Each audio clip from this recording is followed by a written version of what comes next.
Donc, une fois que j'ai défini ces éléments, je peux cliquer directement dessiner dans le dessin de profil en long pour voir apparaître la boîte de dialogue créer un dessin de profil en long.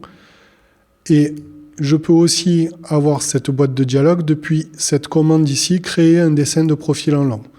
Alors c'est forcément plus rapide si je le fais depuis la palette de la ligne de profil en long de surface. Ici, je retrouve bien la rue des Cistes. Je peux ici définir le nom de mon profil en long, mais ici, je vois bien que je dépends de l'axe parent, donc mon profil en long va s'appeler rue des Cistes, dessin de profil en long, que je pourrais appeler variante 1, variante 2, ou tout simplement projet 1. La description, le style de dessin. Alors ici, j'ai plusieurs styles de dessin. Je reviendrai un peu plus sur l'explication ici de ces informations pour échelle. Par défaut, là, je vais prendre tabulation régulière à 10 mètres avec une échelle verticale x2. Et je reviendrai sur la définition de ces termes.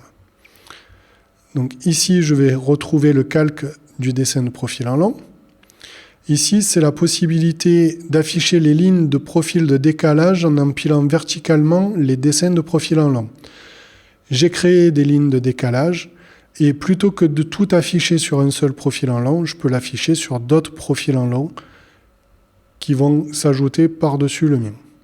Je vais valider, je vais faire suivant. Intervalle d'abscisse curviligne. Ici, si je choisis intervalle défini par l'utilisateur, je peux afficher le profil en long soit sur la totalité de mes abscisses, soit sur des abscisses tronquées, des abscisses que je vais définir moi-même, par exemple de l'abscisse 100 à l'abscisse 300. Ici, il est préférable de le faire sur la totalité. Dans hauteur de dessin, la hauteur du profil en long, donc du TN, part de minimum 79,31 à 99,81. Et pareil, je peux définir des valeurs et créer des profils en long divisés pour différentes valeurs. C'est surtout effectif quand on est dans une zone montagneuse à fort dénivelé où tous les profils en long ne vont pas rentrer sur un format A4 ou voire sur un format A0 en paysage ou en portrait. Donc il faudra diviser le profil en long par différents formats. Ça fera l'objet d'un autre sujet. Nombre de vues empilées, 3 parce que j'ai choisi de faire des vues empilées et je peux définir les styles pour chaque profil. Et ici, donc on va faire un petit espacement de 1. Je vais faire suivant. Et je vais afficher ce que je veux dessiner.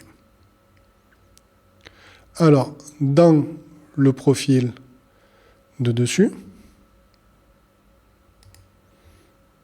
dans le profil du milieu et dans le profil de dessous.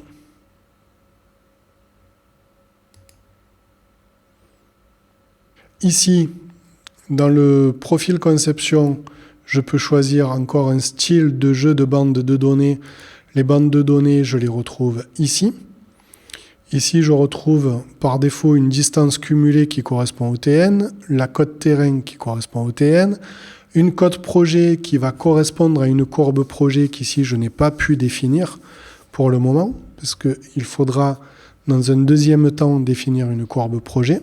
L'écart TN moins le projet, donc en attendant la courbe projet, la géométrie verticale et la géométrie horizontale qui, elles, correspondent à l'axe, pour la géométrie horizontale notamment.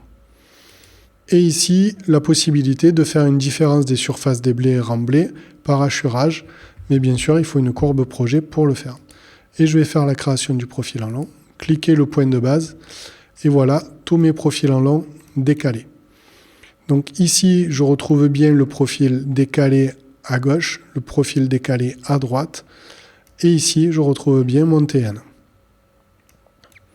Et donc, je retrouve bien l'axe en plan avec les clotoïdes arcs.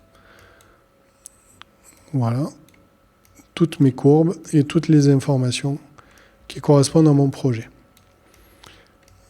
Ici, les distances cumulées, les codes terrain, et tout à l'heure, quand nous allons définir la cote projet, eh bien, il y aura l'information cote projet qui va se mettre à jour. Pour le moment, elle prend cette information-là. Donc ici, ce ne sont que les profils décalés que je pourrais aussi faire apparaître sur cette courbe, sur ce profil en long, pardon.